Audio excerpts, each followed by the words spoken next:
Hi, and welcome to Open, the show that opens the Bronx and the rest of the world to you. I'm Kibin Alleyne, and today we'll update you on what's happening in and around our borough. Coming up, the NYCRD at Montefiore has joined forces with several organizations to help identify genetic causes of and best treatments for rare diseases that have remained undiagnosed despite using today's most advanced tests. The co-director of the NYCRD at Montefiore will tell us more about this amazing team-up. Then Charlie at the Palm Springs Hotel is a book about a senior Pomeranian who was rescued from the lobby of a hotel at age 10 and is now 17. The author of Charlie at the Palm Springs Hotel and the owner of Charlie joins us in studio to share more about the importance of adopting dogs. After that, the New York Public Interest Research Group Fund, also known as NYPIRG, is a nonpartisan, nonprofit research and public education organization bringing the voices of the average New Yorker to public policy debates. The project coordinator for NYPIRG tells us more about their efforts to help bring a voice to New Yorkers. And finally, UpMixer is partnering with the NYABJ and several other organizations to bring the Urban Professional Mixer Holiday Soirée 2023 Starlight Awards. The president of the NYABJ joins us to share more details about this event. So stay tuned, all this and much more is headed your way because we're now officially open.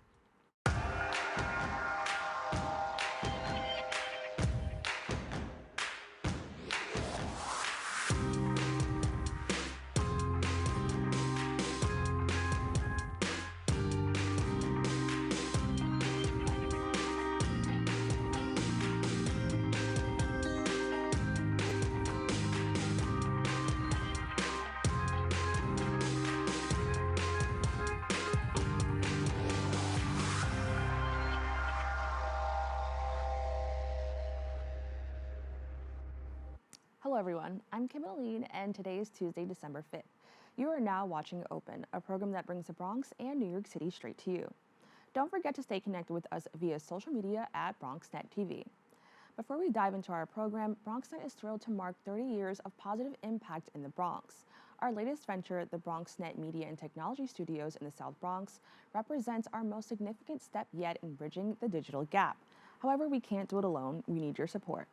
Your contribution ensures access to cutting-edge studios, top-quality equipment, and professional development opportunities for individuals of all ages in the Bronx.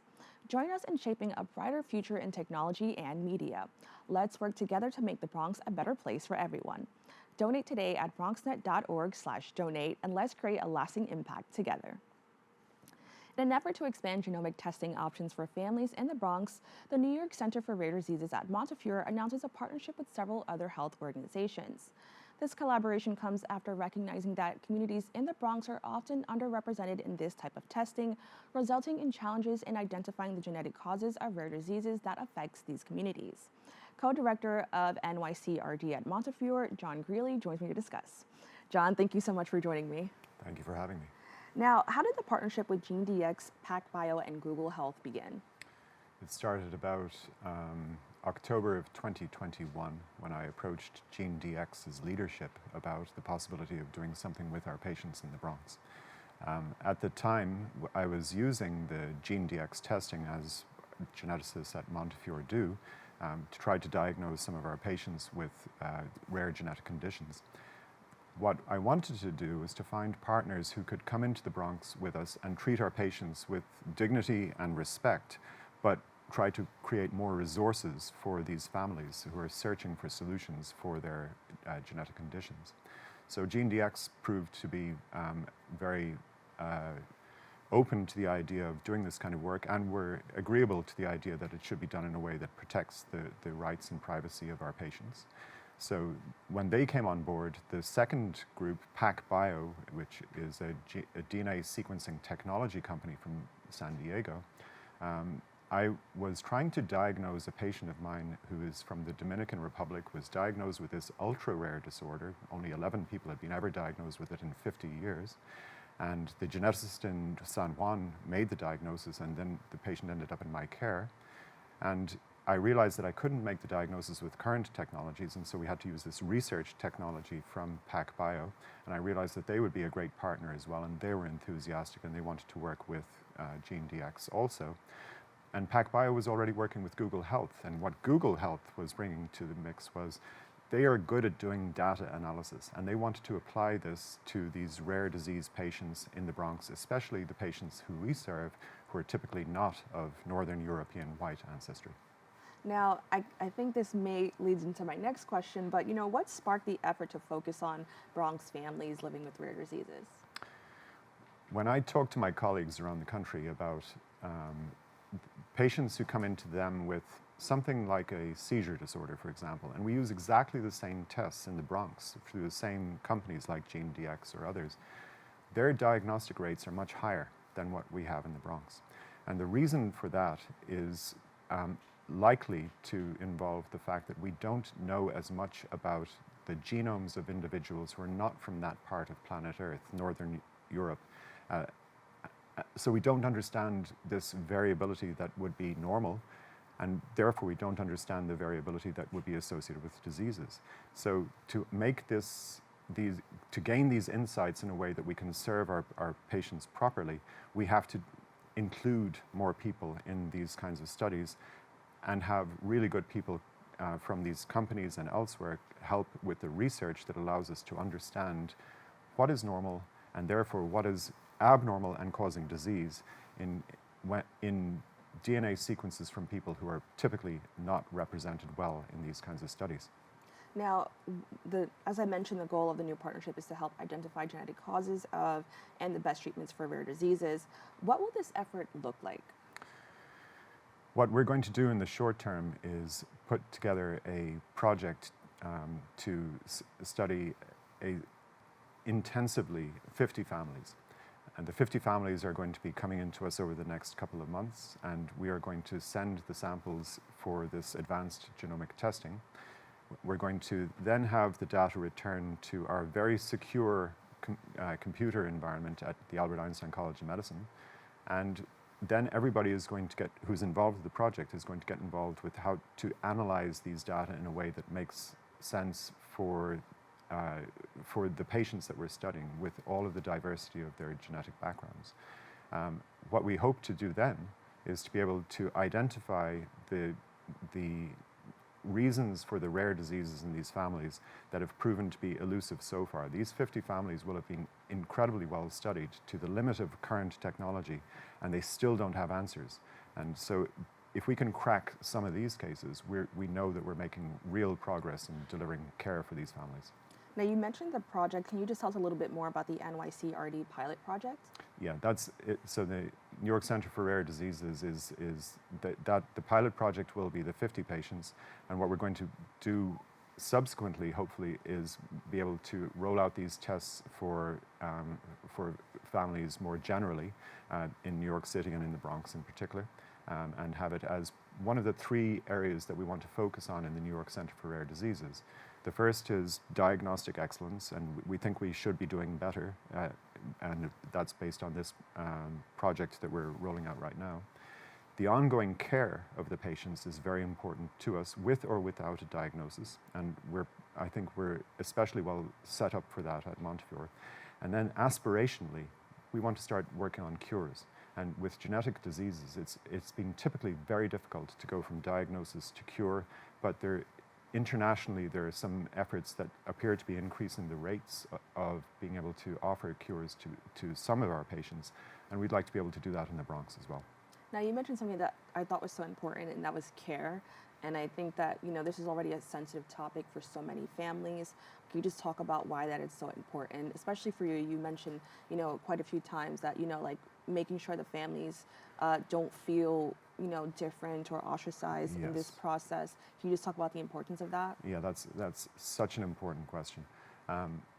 Families who have a member with a rare disease often feel like they're a burden on their health system. They turn up and the child is in a wheelchair, or they have special needs, or whatever it might be. They feel that people do not want to see them turning up for care. I don't think that's the case at Montefiore. I know that I'm biased because I work there, but at Montefiore, every physician that I know looks on rare diseases as being part of the daily work that they do. We have, at my last count, I think 26 clinics in Montefiore that are specifically focused on individuals with rare diseases. I do not see the same issue of people feeling like they're a burden when they come to Montefiore. And what we would hope to do with the New York Center for Rare Disease Initiative, which we're building right now, is to enhance that care, to show people that these clinics exist, point them towards the physicians who could help with their care, and also integrate the care. So if somebody's coming in for an orthopedic condition, but they also need to have a pulmonologist look at them for their lung function, we're able to make sure that those connections happen and happen efficiently. Now, can you just talk about some of the unique challenges that arise when doing this type of research in the Bronx? Well, the Bronx, we recognize that people's lives are complicated. Transport is as big an issue as everything else in the Bronx, and especially if you have a family member with a rare disease and they have difficulty with their own mobility, they're in a wheelchair, whatever it might be. So just them getting to us is a challenge by itself. The diagnostic component of it, where we are trying to find the genetic change in one of our communities from West Africa or South Asia or wherever they may have immigrated from, and we just don't have that much information on those genomes in the field in general, not just in the Bronx, but internationally. Diagnostically, there are challenges there. But other than that, we should be able to offer excellent care, no matter where you come from, if we can get you in the door because we have the physicians who have the competence and the interest in doing this right. Now, I also wanted to touch on the fact that genomic research in regard to underrepresented communities is a challenge in the health system. And as you mentioned previously, a lot of communities of color aren't represented in this. Can you just talk a little bit about the history about that and how that could be impacting us today? Yeah, it's shameful. I checked before coming in today what the latest statistics on it. There's a website that is dedicated to asking the question, of all the big genetic studies, how many of them have been performed on people from different continental ancestries? So you're talking about African, Asian, and so on. 94.77% of the studies have been performed in Northern European white individuals. About 3.5% have been on East Asian individuals, and that leaves our Black, Indigenous, other populations extraordinarily underrepresented. It is to our shame as a field that we have basically been so biased in our studies to date. And that is both a challenge and an opportunity for us in the Bronx. The opportunity is that because we have patients who are coming from all corners of planet Earth to our health system, perhaps we could improve the representation of people who are not Northern European white by offering genetic studies. But at the same time, it's a tightrope, because the way that we could do it, we could fail, is by taking this genomic information and abusing it in some way. So what we are going to seek is community leadership, so that the community leaders come to us and they say, we want you to do the following genetic studies, and we want you to treat our samples and our data in these respectful ways. And that, I think, is something that we can do at Montefiore, and honestly, we should do. Now, the overall goal is to offer more life-saving resources for families with rare diseases. How does Montefiore support families during this research? And you talked about it a little bit with care, but what are some other ways Montefiore is supporting these families? I think what we have in our genetic service is, as well as the clinical geneticists ourselves who are trained as physicians, we have genetic counselors.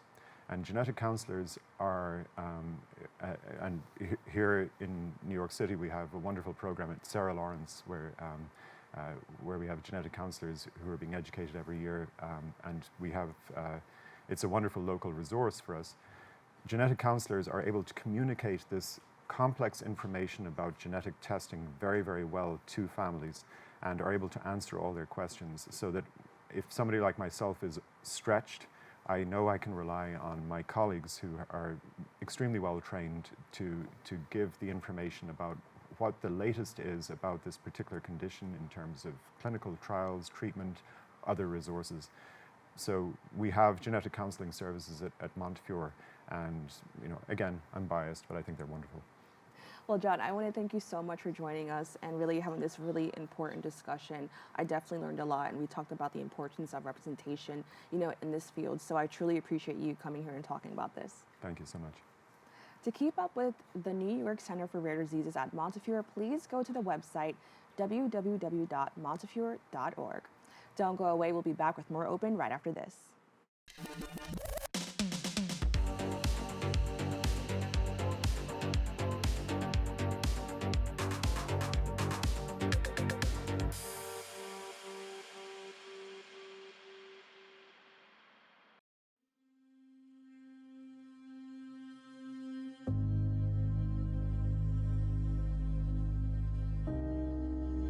Only 57% of New York City high school students are college ready by their senior year.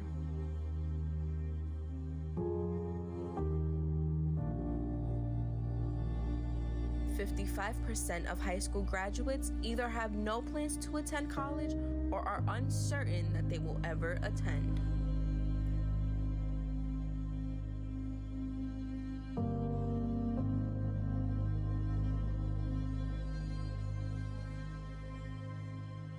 "34% of young adults don't go to college because they can't afford it.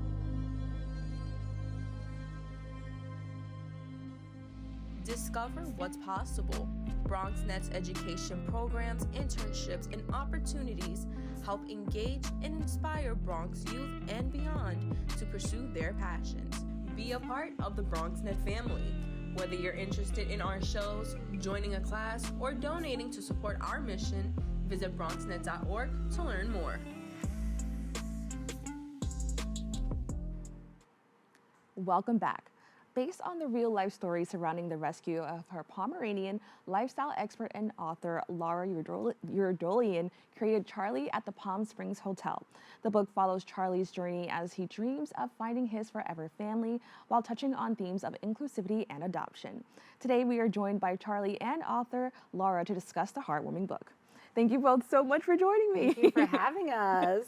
Now, could you talk a little bit more about your personal experience that inspired Charlie at the Palm Springs Hotel? Yes, so 7 years ago, I was on a press trip right outside of Palm Springs, and this little guy was living in the hotel lobby. I had absolutely no plans of adopting a dog, or it just wasn't on my radar until I met him. And it was an amazing program where, they let one foster live in the lobby of the hotel, and when it got rescued, they put a new one in, but all the guests could walk the dog. And I thought that was just a wonderful thing to do and to help socialize him. And that was really the start of many things for the book that inspired it. Now, how did your connection with Charlie influence you to turn his story into a children's book? Well, I just think the property felt like a children's book. And while, everything happened so organically, as soon as I rescued him for the past 7 years, every time someone would come up to us and ask who his breeder was or where they can, rescue a dog like him. And I was always like, actually, I got him from a lobby very unexpectedly and would tell the story. Everyone would say, this sounds like a children's book. And then every year we'd go back to the property, and we'd always stop by to have dinner or stay there. And every time I would just get comments like, this looks like a children's book. So the book really just came about. And I'm somebody who just, when I see something and sees a need for something, I just put it out there. And yeah, so I can just say it was very organic, right, buddy? And I can agree. Like, when I was doing my research on the book, I'm like, oh, that's a cute story. And then to find out that it was real, I think that is so amazing and really special. So I'm glad that you were able to capture that story and put it into a children's book that so many, families can look into. Now, I understand that you recently had a book launch here in New York City and in LA. Can you tell us a little bit more about that? Yeah, it was actually very exciting. We've had several events, but our big launch party we did at Animal Haven. I really wanted to do, we're donating a portion of the proceeds of the book to shelters, and they've been a great partner of ours to do incredible work. I've helped some dogs get adopted through them, and they had a new space that was just perfect for our location. We had Patricia Field, who's Charlie's godmother and a big reason in helping inspire me to rescue him. Chris Redd from Leave SNL, amazing comedian, he was a co-host. We had 2 other reality stars. We had Orphe and Andy Carl, big animal activists, Broadway stars. It was just an amazing, amazing night, raising awareness. And so much of the book, especially for me as somebody who's always loved animals but wasn't planning to necessarily adopt, was to bring new audiences. So what I wanted to do was kind of bring my journalist friends, my, Charlie's aunts and uncles, and just people into a space where they could meet adoptable dogs and really kind of just embody what the book is all about. Now, I really love the idea of like the hotel. I think it just sounds so fun and it has an amazing cause. Can you tell us a little bit more about the pet adoption at the hotel and how it played a role in Charlie's rescue? Absolutely. So the mission of the book is to get more hotels and 24-hour doorman buildings and really any place that has that kind of security that can take in a dog. I think one dog when you're a big property is not really that challenging. You can really work with your local shelter. That's also why we're mixing who we're donating to, because we didn't want it to necessarily be tied to just one cause. I want to inspire every building, hotel, that's pet friendly to work with their local shelter. And if they are, right now shelters are so overwhelmed, but if they can bring them in, let them live there. It's an amazing way for residents, for guests, to just walk them, get to know a dog. I think that's such an important part of our story, it was not, I think it's so amazing if you're just looking to adopt a dog or foster. You already know what you're doing. You're gonna go to the shelter, but to take them out of that circumstance and then open them up, even if guests are just putting them on social media, you never know who it's gonna spark and inspire to, get a little buddy. And it's really just a wonderful thing to do. Now, you shared some pictures of Charlie when you first adopted him versus now, and you talked about how much he improved. Can you just speak on the importance of adopting senior pets, especially because I know when people look for pets, they usually go for, maybe puppies or smaller animals. Yeah. So can you just talk about adopting senior pets? Absolutely. I mean, I think it's a really special community when you have other seniors. Seniors are the best. I hate to say it. I mean, all dogs are the best, but seniors are so grateful. When I got Charlie, it came from a super sad story. What I loved is they had a little plaque at the hotels telling the adoption story. So he was 10 years old. He was just really messed up. His eyes, his skin, he was emaciated. He had come from, the streets of LA where he was probably a puppy mill dog. They know that because he had a t-shirt on. He was 10 years old, but he wasn't neutered. So they think he was basically a stud, and then got too old and got kicked out. He was supposed to be put down, but the whole program and the shelter rescued him and then, brought him into my life. And he's done so much for me since, very unexpectedly. So, and again, he's 17 and a half now. He's given me 7.5 amazing years. When I first, adopted him, I was like, I want to give you a great life. You deserve it. And now I'm like, every day's a blessing, never leave me. He's just the best thing to, happen to me. And I think seniors, they come with so many benefits. They're potty trained. You get to know their personality already. You get to spend time with them. And you're just doing something so amazing. And they just pay it forward is all I can really explain it as. That's amazing, and I love that you mentioned some of the pros to that. Can you just talk about also maybe people who are a little bit apprehensive towards rescue dogs? I know you talked about puppy mills, and we've had segments about how those, the reality of those types of places. So can you just talk about the importance of adopting a dog and maybe why, it could be a rewarding experience? Absolutely. Well, shelters are so overwhelmed right now. So if you want a puppy, you can find a puppy. If you want a senior, there's so many, all sizes, breeds. It is incredible. And we recently had a friend who adopted through us, and I had brought one of my fosters to an event. She met him. We got a bunch of applicants the next day. And she went to the shelter then to pick him up and then do his shots. And she was like, I had no idea that there are so many different animals, so many different types. I just thought with rescues, it's always, she had kind of a stigma, as most people do. And it helped me kind of relive my experience with Charlie as well, that's also why I always say, sign up to be a foster. That's a great way. That doesn't commit you to a dog. Go meet them, go in there, do something great, even if you're just fostering for a week here and there. It really helps get a healthy animal out of a shelter. And then, if you bond with them, that's a really beautiful way to know, because that, and puppies come with a lot of different risks in that I've had a lot of friends over the years go to breeders, then they've had a lot of health issues that they didn't know about.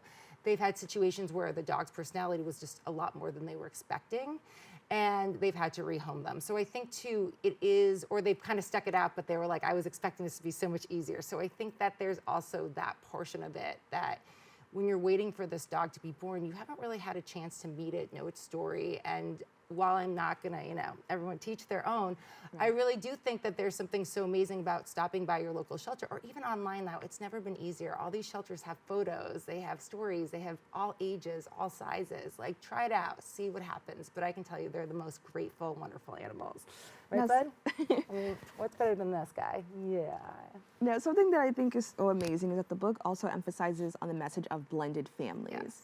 Yes. How did you approach this theme, and why was it important to include this in a children's book? Absolutely. Well, what I didn't want is for this to be like a vanity project book. Like, my husband and I are in it at the end, but I wanted to really tell a story. And all the animals are also real from the property, which are very inclusive. The turtles really do live with the bunnies. There really was, mixed swans that lived with the ducks and all these creatures. So that kind of was so special for me. I remember emailing the woman that used to work at the hotel when she was there and being like, okay, I've met a bunch. The bees were real. What are their names? Who are they? Can I get a list of the animals? And really trying to stick to that story. And, I come from a very blended family. I didn't when I started out. My mom and dad, were 100% Armenian. And then my parents divorced when I was 5, which in the 80s was not popular as it is today. And then my dad remarried my half brother and sister. And then I'm married to a half Asian man, and his son is similar in age to like my little brother. So it's just like, it's crazy when we have these family situations. We're kind of that modern family we saw, from the show. And I wanted a book where however you want to interpret all the animals, it had that opportunity. And also for people to be able to explain to their kids. I think it's very important for kids to be able to ask questions, whether it's something as simple as triplets and not understanding why 3 kids look the same, or whatever the blended family situations. You could say, okay, well, remember the ducklings, or, remember the swans that live with the ducks, and, biological, adopted. And then, of course, I wanted to put a really positive spin on adoption. I've had friends who adopted whose kids are now 4 years old, who've written, I want them to be excited to be a Charlie. The book is dedicated to all the Charlies. I don't think adoption is a beautiful thing. I don't want kids to ever feel like it's anything less. So I think giving that positive spin was really, really important part of the story. Now, I want to talk about Pretty Connected, as you are the founder. Could you just share a little bit more about, that venture as well? Absolutely. So I started Pretty Connected as a blog. Back when, blogs were a thing over 15 years ago. I came from the media brand world. Actually, I have to say Pretty Connected catapulted me into all my TV and magazine work. Just having an outlet to write in, and then Instagram came around, social media, and the opportunities that, Pretty Connected was a great name. I wanted to be very anonymous when I started. I didn't want my face on anything. And that's just also the world we sort of lived in. Now people want to know the person behind everything that's being done or said. So that, and it was mostly fashion and beauty and some travel and lifestyle. And it's since helped me in all my ventures. I have an accessories line, I've done a lot of on-air work, I've done a lot of charity work. It's really helped raise awareness. So I think self-marketing, self-branding, and putting something out, you can say the universe, the to the internet gods, it really has opened a lot of doors, created a lot of opportunities, and really helped, just share our voice in a larger way. And I wanted to know, how has that also helped, with the creation of this book and also like getting the word out there? Yeah, I mean, it's been huge. We were an Amazon new release bestseller, #1, and I got so many questions about that. And we did have so much media, but a lot of it came after that accolade. And that was, doing smaller events, working with people, a lot of which I met through Instagram, or most of them through my blog, I have to say, if we're dating things back.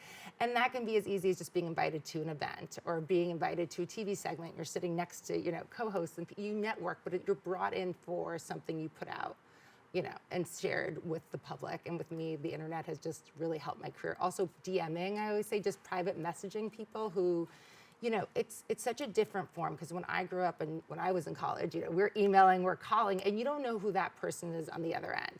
With social media or blogs, you can look at their bios, you can get to see what they're writing about, what they're talking about, how they express themselves. So it's really been such a powerful networking tool, the whole digital space. And yeah, I would say that is probably how we have done everything. Also, obviously, you're sharing things with other audiences. So when we brought all those people, and we had 200 people to my launch party in New York, they're all sharing on Instagram, on their stories, the animals up for adoption, the story, Charlie, they're really helping me magnify my voice. So that was a big part of our journey. Well, I think it's so amazing, and I thank you so much for joining us and sharing this beautiful story and this beautiful book with us. Yes, of course. Thank you.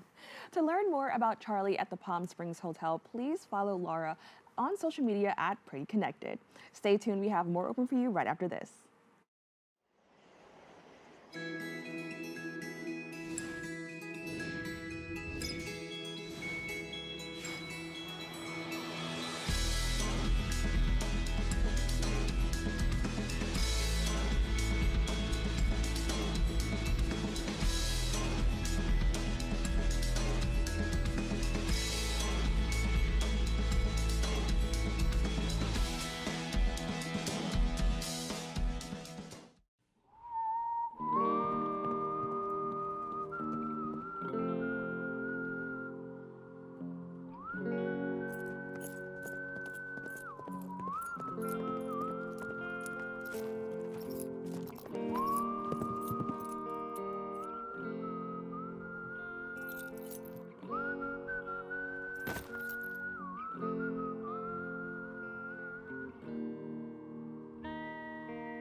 welcome back. With a mission to educate thousands of New Yorkers, the nonprofit organization New York Public Interest Reach Group aims to amplify the voices of average New Yorkers in public policy debates. Using research and public education, NYPIRG examines campaigns, important issues, and more to engage New Yorkers in efforts towards protecting the environment, public health, and more. The project coordinator for NYPIRG, Kyla Romanelli, joins me to discuss their work. Kyla, thank you so much for joining me. Thank you for having me. Now, could you provide a brief overview of NYPIRG and its overall mission? So NYPIRG is a student-directed nonprofit here in New York State. Our board of directors are elected from our college campuses at both CUNY, SUNY, and a few private schools.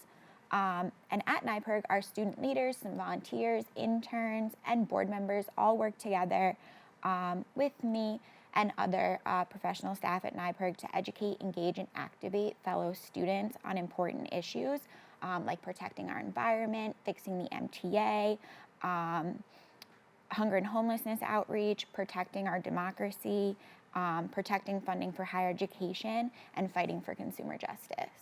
Now, how does the student-directed nature of NYPIRG contribute to the organization's effectiveness in engaging students in various projects and initiatives?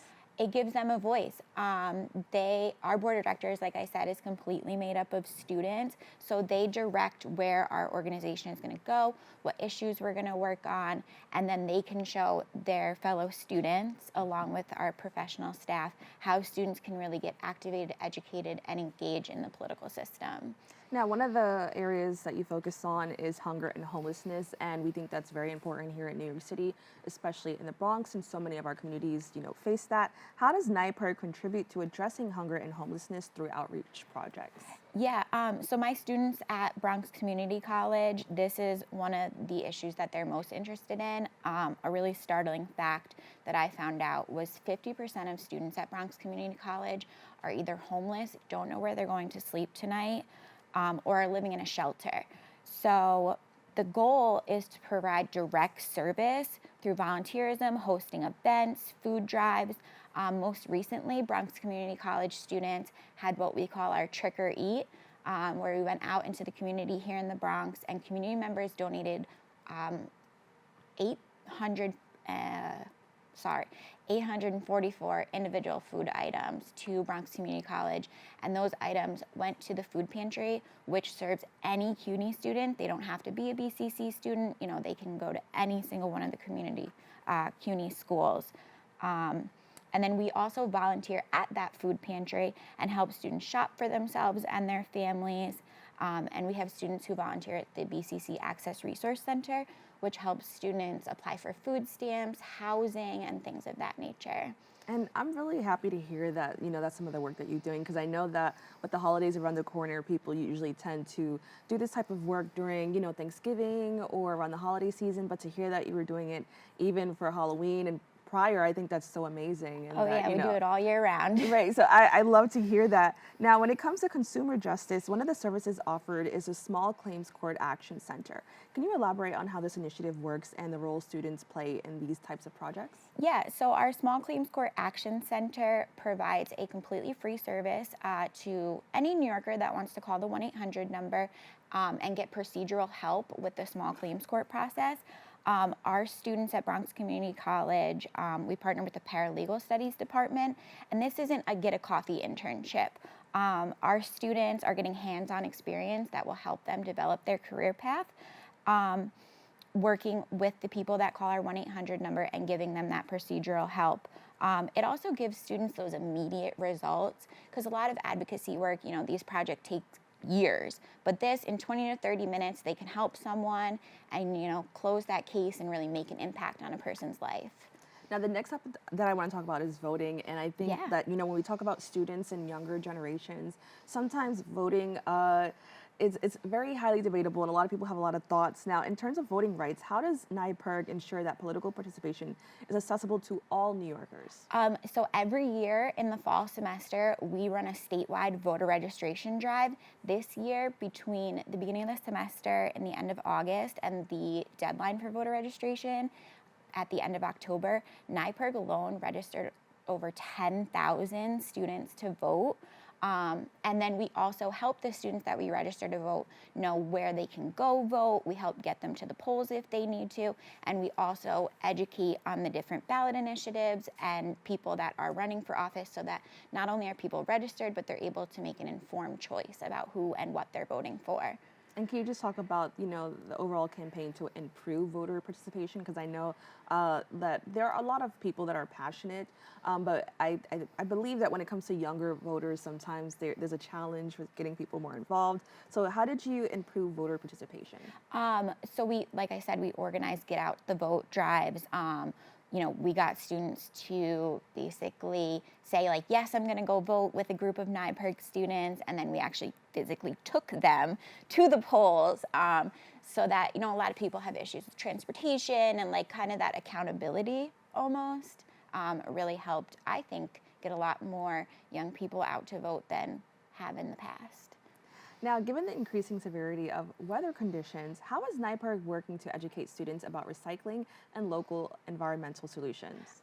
So our environmental protection campaign is actually how I got my start at NYPIRG. Oh, wow. 2023 has been the hottest year on record, which is really scary. And New York State, because we have such a huge economy, we actually set the tone for the rest of the country. And because air quality is such a huge issue here in the Bronx, I really like to educate my students about environmental stuff. During the wildfires, the air quality index was off the charts, and the students were so stunned. They were like, how is this happening? And we know that more severe weather is coming and it's going to get worse. So we're working to engage students on ways to get involved, from supporting bills to going to Albany to educating their peers about recycling and other local environmental solutions. And our students have really taken to it and like it a lot. Now, I love that there's something, regardless of what your interest is, there's something for everyone to join. Yes. And you talked a little bit about what made you join. Can you expand a little bit about, what sparked that interest for you to actually join this organization? So, like I said, I started with our environmental protection work, and I have always really cared about the environment. And like I saw this job, like Jobs for the Environment, and I was like, oh my God, that sounds so cool. And I actually worked on our door-to-door fundraising campaign in the summer of 2022. It was very hot. But we were out there knocking on doors, educating people about the environment here in New York City and in Westchester. And then I was given the opportunity to come to Bronx Community College and work with college students. And I was like, oh my God, this is amazing. That's awesome. So thank you so much for sharing. I thought that was very cool that, you saw something that stood out to you, and it was like something that kind of led you to being part of this amazing organization. So thank you for sharing that. Now, in terms of education, how does NYPIRG work to engage New Yorkers in public education campaigns? Like I said, a big part of what we do is we go out there and we knock on doors and we talk to people about the different projects and policy stuff that we're working on. We also, host rallies. We're on college campuses talking to college students about all these areas that we work on, so that they can spread the word. I go to, just this year alone, I've gone to 70-something classrooms and talked about NYPIRG and the work that we do. We're also on social media, anything that we can do to kind of educate and activate the public. Now, can you talk about the New Deal for CUNY and just talk about the bill and share a little bit more of the importance on the CUNY community? Yeah, absolutely. So the New Deal for CUNY does a couple things. It provides funding for free tuition and increased mental health counselors, and provides consistent money for infrastructure projects. And this is vitally important to our college campuses all over New York City, but especially at BCC, where we have a lot of crumbling infrastructure, heat that often doesn't work. Like last fall, they had to cancel classes for like 2 weeks because there was no heat. And some of our facilities aren't accessible to students with disabilities, like at all. And most of our students at BCC rely on financial aid to even be able to go to school. So we want to make sure that every person has access to a college education. Now, given that your organization is made up of students, how did they react to the New Deal for CUNY? And then, what was some of the feedback that you heard in regards to some of the things like, not having heat in classrooms? So our students are really excited about the New Deal for CUNY because they also see it as a way where, they can have better professors, better classes. So they're super excited about it. Last year we did the March in March for the New Deal for CUNY, and we had, hundreds of college students show up and speak and, participate. One of my students spoke at that rally. So they're really excited about it. They think that it's so sad that, because in their view, colleges have so much money that our facilities are falling apart, and they, it really fires them up. So. Now, how can the community support NYPIRG's efforts to address many of the various issues that we talked about today? So the best way to support NYPIRG is to become a member, because our members are what give us that political clout in Albany to say, this is what the people want.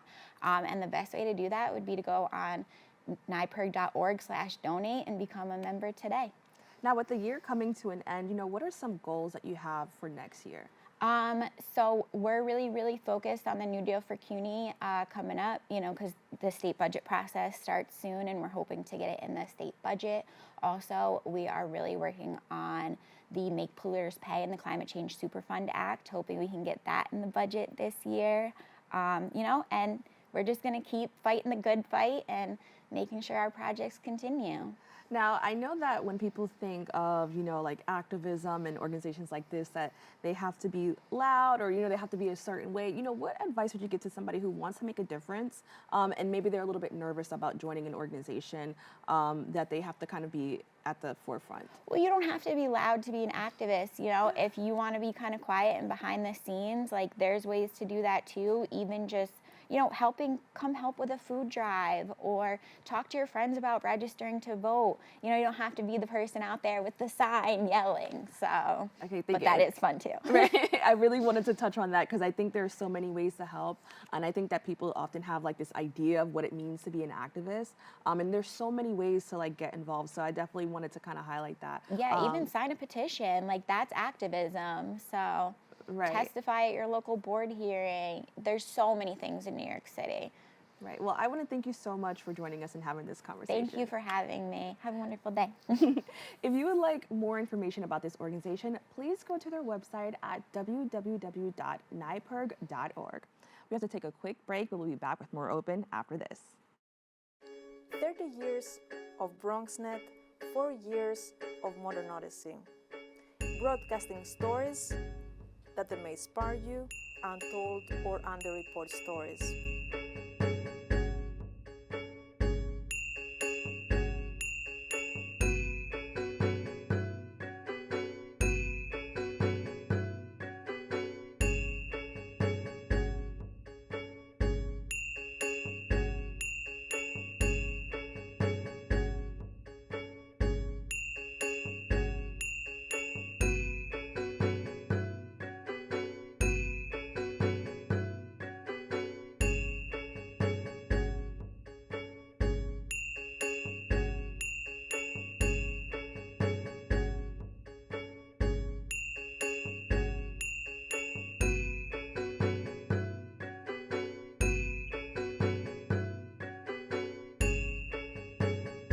BronxNet, your story is heard.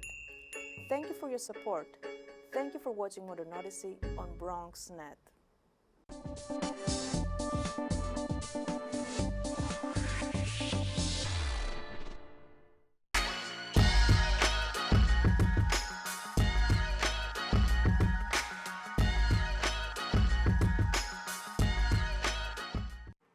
Welcome back. The Urban Professional Mixer, also known as UpMixer, partners with the New York Association of Black Journalists and several other organizations to host the Starlight Awards. The celebration offers networking experiences, all while shining light on notable and influential community leaders. President of the NYABJ, Bonita Sostrere, now joins me to discuss the celebration. Bonita, thank you so much for joining me. Thank you for having me. Now, can you talk about the Starlight Awards? Absolutely. So we're so excited to be partnering with the UpMixer. So they're going to be December 9th, and it's going to be an event to bring together community.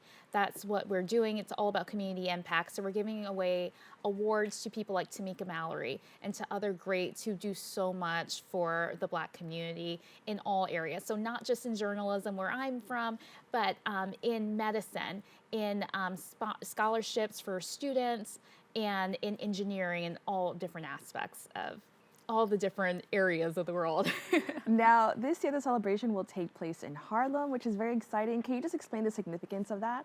I mean, it's Harlem. Harlem is where the Apollo is. Harlem is where the Black community, we do so well. There's so many prominent events and industries and history in Harlem. So that's why we decided to do it there. And I mean, it's right next door to the Apollo Theater. It's going to be at the brand new Renaissance Hotel. It's going to be a fabulous just experience altogether. And I love to see that, because I think that sometimes when people want to do nice things or they want to do things that are celebratory, they go outside of their community. And so I thought it was so beautiful that, you know, it was taking place in Harlem, and it was kind of shining a light on how beautiful, you know, that area is. So I was really excited to see that. Now, as I mentioned, the UpMixer is hosting the event. Can you tell us a little bit more about that organization and how your partnership with them began? Absolutely. So the UpMixer started in 2016 by George Santillas, and he was someone that's part of the Black MBA organization, and he wanted to start an organization that brought together Black professionals from everywhere, not just Black MBAs or journalists or marketing, but all the different industries. So part of NYBJ joining the UpMixer is for our group to network with other Black professionals. And that's what a lot of people come to NYBJ for. So it's meeting people in business, in engineering, doctors, nurses, and every other profession in between to come together, to network, and just to have a really great time. Now, as you mentioned, there's a collaboration between many organizations. Can you just talk about the importance of partnership, especially for Black organizations? Absolutely. So when we come together, we're stronger together. And we all know that. We've all heard that before. And so by us coming together, we're able to just show all that we can do, that Black professionals can come together, and that there's so many of us out there, especially for our younger members who have just graduated or who are in their MBA programs. They can see, like, when you can see it, you can do it, and you can become it. So if you're just like, hey, I'm starting out my career, how do I become that next CEO? How do I become in this, you know, get to the C-suite? Well, you come and you network and you meet different people. You know, even if you're like, I'm a nursing student, I want to be a nurse, or I'm a resident, one day I want to be the head of a, you know, a hospital. You come to these events, and you're, by coming together, you're learning, you're networking, you're having some fun too. Now, something that I love that you're mentioning is that there's so many different avenues. And as we talked previously, you know, we talked about journalism, but you talked about, you know, engineering and like all these really amazing professions. Can you talk a little bit more about, you know, why that was important to also like include and kind of be in collaborate, you know, or partnership with, you know, things that are vastly different from your own? Absolutely. Because as journalists, we need to know everybody. That's how we get our sources. That's how we're able to tell better stories. So for us, it was so beneficial to be a part of the UpMixer and a part of this event, because we're bringing together people from all walks of the earth who are all professionals, who all have stories to tell.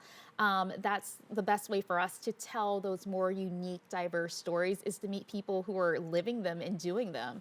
And what better way than to network and get to know those people? Now, how did the Starlight Awards, which is a really pretty name, I love it, how did the Starlight Awards highlight and celebrate notable figures within the community?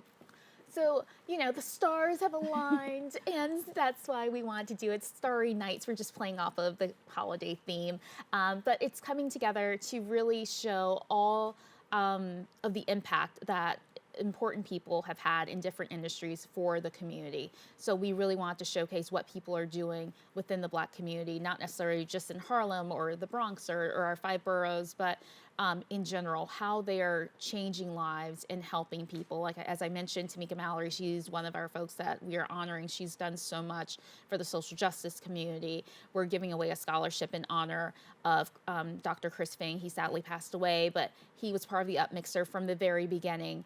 And he's going to be one of those people that we're honoring his memory and giving away a Community Impact Award for those who are coming behind him. He was such a trailblazer, and these awards are for our trailblazers in our community. And I kind of want to expand on the scholarship a little bit more, because you know, talked about Dr. Christopher A. Fang, and I think that, you know, I think that's amazing, and I really love to see that there's also something for younger people there. You know, it's not just people who have already made it. You're honoring people who've already made it and kind of paving a way for, you know, younger generations. Can you talk a little bit about that? Absolutely. So, like as I mentioned, Christopher A. Fang, or Dr. Christopher A. Fang, was a trailblazer, and that's what these awards are about. It's about honoring our trailblazers, but not forgetting those who are still coming up and those who are following that light and are going to be our next trailblazers. And that's why we're doing this. That's why we are having this event, in order to give that scholarship to students in need so that they can continue their education and help them on so that they can become the next greatest, person out there. Now, hosting and supporting mixers is one of NYABJ's efforts to connect Black professionals and promote networking. Now, as any professional knows, networking is so crucial, in your, just your growth as a professional. Can you talk about the importance of those opportunities? Absolutely. Most of the time, the way you get your next job or your next opportunity is through networking. And as shy as many of us can be, it can be really scary to go into some place not knowing anybody and then start talking to strangers. But as journalists, that's kind of what we do. So I always say for people, start early. Just break the ice early, go to the events. It's okay if you go by yourself.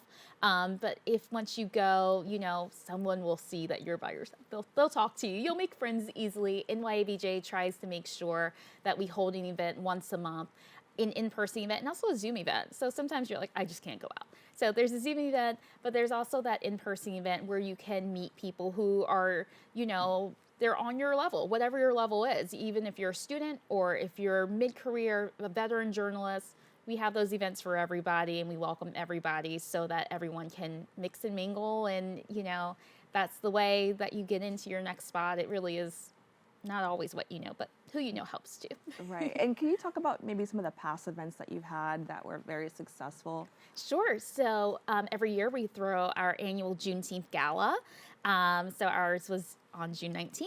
And it was amazing. We had professionals from all the major networks there. We had some local organizations too. We had the Amsterdam News and many others there who were given awards for their work in Black excellence and in journalism. So that's one of our main events. We've done we have a Black History Month brunch that we've done in the past, and it's coming up again in February. Wow, time is flying. Time is flying. And we recently did an event with JP Morgan Chase. That was a very large networking event. We had over 160 people come in. We had their CEO, Jamie Dimon, there as well. And it was just an amazing time to be there, to network, to mix, and meet other people in all kinds of, areas of journalism. And plus, Jamie Dimon was there as the CEO. So it was a really cool event. Now, in regards to the Starlight Awards, what has the history been with NYABJ? Is this the first time? And, what were the past events or the past awards like? So this is the first time that NYABJ is going to be part of the Starlight Awards and the Upmixer, but we're so excited. The Upmixer has been doing this annual holiday soiree for 7 years. This is its 8th year, and we were just like, hey, they're doing great things. We want to be a part of it. And it's going to be a large event. Right now, I think we've sold over 400 tickets. So tickets are still on sale, but not for too long. I'm sure it'll sell out soon.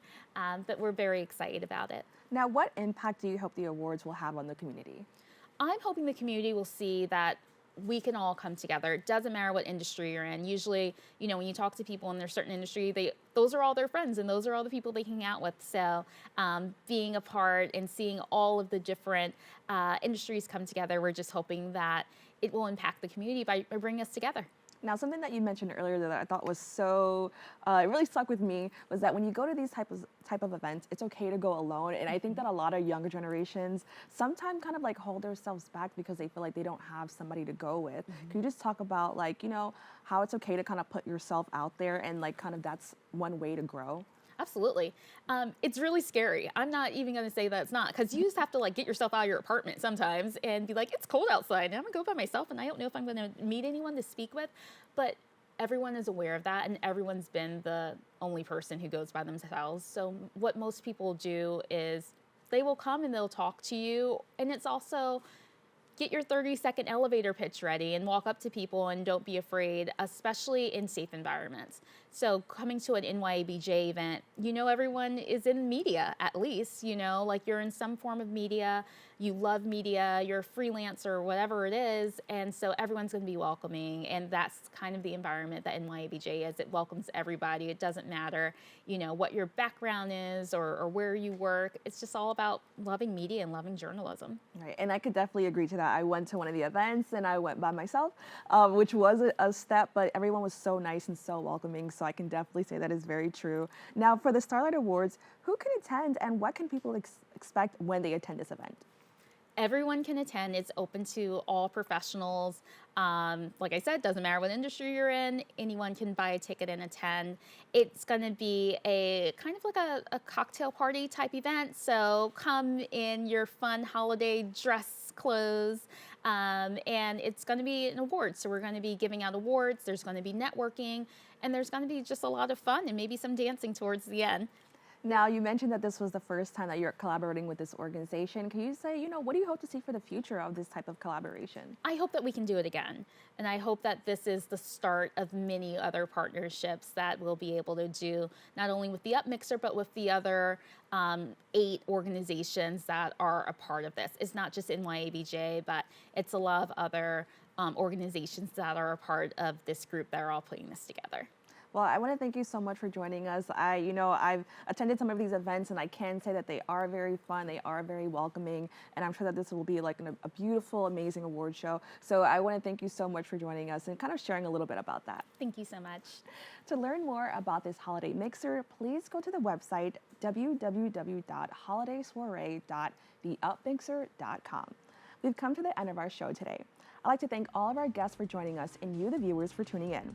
If you miss any part of today's show, you can catch the recable cast at 5 and 10 p.m. on Optimum Channel 67 and Verizon Fios Channel 33, or watch anytime on the web at bronxnet.org. You can catch a brand new episode of Open with Darren Hemick on Wednesday and with Rena Valentine on Friday. I'm Kibin Alleyne, wishing you and yours safety and wellness now and always. See you next time.